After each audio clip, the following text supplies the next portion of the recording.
Hello दोस्तों, STF के digital platform पे आपका स्वागत है। बीएसटीसी की फर्स्ट कॉलेज अलॉटमेंट लिस्ट को लेकर आज न्यूज़पेपर में न्यूज़ आई है। उसमें क्या अपडेट दे रखी है कि आपका इंतजार समाप्त होगा अभी जल्दी, या फिर आपको और लंबा इंतजार है वो करना पड़ेगा। 18 अक्टूबर आपकी लास्ट डेट थी जो काउंसलिंग करने की, कॉलेज चॉइस करने की आपकी 18 अक्टूबर थी। उसके बाद अभी 1.5 महीने से ज़्यादा का समय हो चुका है, लेकिन अभी तक आपका कॉलेज अलॉटमेंट है वो नहीं किया गया। आखिर कब तक आपको कॉलेज अलॉटमेंट है वो किया जाएगा। और मैं लगातार आपको बोलता रहा हूँ कि विभाग को कोई भी आपको जो भी समय लग रहा है, जो भी आपकी देरी हो रही है कॉलेज अलॉटमेंट में, इसको विभाग को और कॉलेज वालों को कोई भी खामियाजा नहीं भुगतना पड़ेगा। केवल और केवल स्टूडेंट को ये जो देरी हो रही है इसका खामियाजा हो भुगतना पड़ेगा। तो आखिर कब तक आपका अलॉटमेंट है वो होने वाला। देखो, ये जो न्यूज़ है, दो न्यूज़ है आपके सामने, जिसमें दोनों में जानकारी वो सेम दे रखी है। एक तो आपके सामने ये न्यूज़ है और सेकंड आपके सामने ये न्यूज़ है, ठीक है। दोनों में जानकारी एक ही, लेकिन यहाँ पे जो न्यूज़ है वो अलग अलग न्यूज़पेपर में न्यूज़ है वो आपकी आई है। दोनों दैनिक भास्कर में, एक बीकानेर और एक जयपुर। तो यहाँ पे आप देखोगे तो यहाँ पे स्नातक प्रथम वर्ष, यानी जो स्नातक प्रथम वर्ष यानी जो बीए वगैरह जो है फर्स्ट ईयर के फॉर्म, परीक्षा फॉर्म वो स्टार्ट हो चुके हैं। अंतिम तिथि वो 4 दिसंबर है, ये बात की गई है। एमजीएस यूनिवर्सिटी के फॉर्म की भरने की जो लास्ट है वो 4 दिसंबर रखी गई है। तब तक आप ये अलॉटमेंट होगा नहीं, फर्स्ट लिस्ट आएगी नहीं, काफ़ी स्टूडेंट है वो इससे वंचित रह जाएंगे और उनके बाद उनकी लिस्ट है वो आएगी।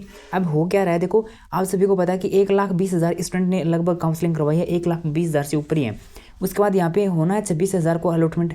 तो बाकी के जो स्टूडेंट हैं वो बाहर ही होंगे, लगभग 94-95,000 स्टूडेंट हैं वो बाहर होंगे। तो वो बाहर होंगे तो उनको क्या होगा, वो फिर उनकी एक साल खराब हो जाएगी, क्योंकि वो यहाँ पे स्नातक वगैरह में भी एडमिशन नहीं ले पाएंगे, क्योंकि लास्ट डेट है वो निकल जाएगी। तो इस प्रकार की है वो काफ़ी स्टूडेंट के सामने दिक्कत है वो आ रही है। और हो क्या रहा है कि ऐसा तो है नहीं कि सभी को कॉलेज अलॉटमेंट हो जाएगी।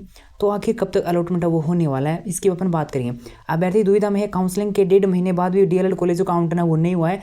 जबकि नॉर्मली अगर अपन देखें तो 7 से 10 दिन के अंदर अलॉटमेंट है वो कर दिया जाता है। लेकिन पिछले कुछ सालों से जब से कोरोना है ना, सबसे ज़्यादा असर जो पड़ा है ना वो डीएलएड कोर्स के ऊपर ही पड़ा है। और आगे आगे ऐसा ही होगा, क्योंकि जब से विभाग ना खुद मतलब टाइम टेबल इसका सुधारने की कोशिश नहीं की जा रही, और टाइम टेबल ऐसे ही बिगड़ता रहेगा। अगले साल की मैं आपको बात करूं तो अगले साल भी ऐसा ही होगा, देख लेना आप, ऐसा ही आपको देखने को मिलेगा। जबकि पीटीटी है ना, पीटीटी का भी 1 साल है ना, वो 2 साल टाइम है वो बिगड़ा था, मतलब शेड्यूल जो था वो ऊपर नीचे हुआ था। उसके बाद पीटीटी का जो शेड्यूल है वो सारा काम उनका समय पर हो रहा है। और अब उनकी जो है लास्ट अभी प्रोसेस चल रही है अलॉटमेंट की, बाकी उनकी है वो अलॉटमेंट है वो बहुत ही पहले हो चुका था।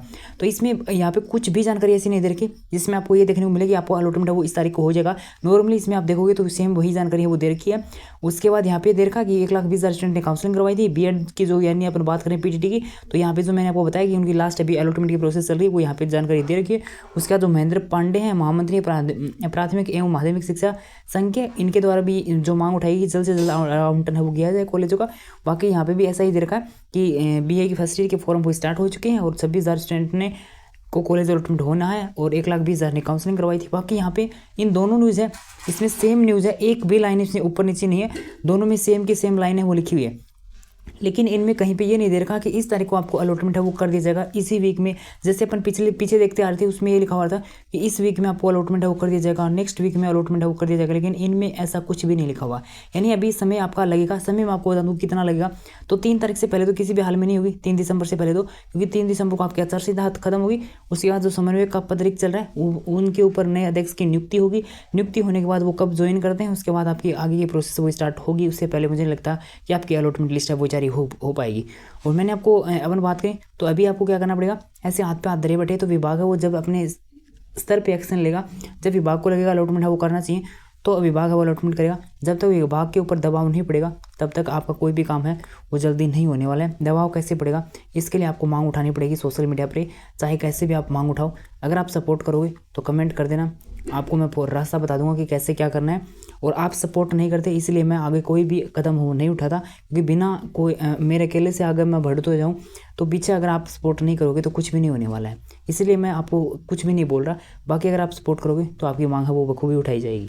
तो थोड़ा सा BSTC first year second year के जो एग्जाम फॉर्म थे इसकी वजह से भी आपकी जो लिस्ट है इसमें देरी देखने को मिल सकती है, जैसे हम आपको शुरुआत से बताता आ रहा हूँ। और जिसके फॉर्म भरने की अभी लास्ट डेट है वो आपकी बढ़ा दी गई है, जो आपकी 30 तारीख थी, 30 नवंबर आपकी लास्ट डेट थी, इससे बढ़ा दिया गया और बढ़ाकर इसकी 14 दिसंबर वो लास्ट डेट कर दी गई BSTC first year second year की एग्जाम फॉर्म भरने की। ठीक है, ये 14 दिसंबर इनकी कर दी गई। इनकी एग्जाम जो होगी वो जनवरी से पहले इनकी एग्जाम हो नहीं होगी, और मुझे नहीं लगता कि जनवरी से पहले आपका सेशन स्टार्ट होगा। ये कन्फर्म है, जनवरी से जब इनकी एग्जाम होगी ना, एग्जाम शुरू होगी ना, उससे पहले आपका जो है सेशन शुरू नहीं होगा। ये आज ही सुन लो कान खोल के, ठीक है। तो एसटीएफ चैनल को सब्सक्राइब नहीं करता तो सब्सक्राइब कर लो, चैनल आपके बहुत काम आने वाला है आगे की अपडेट के लिए।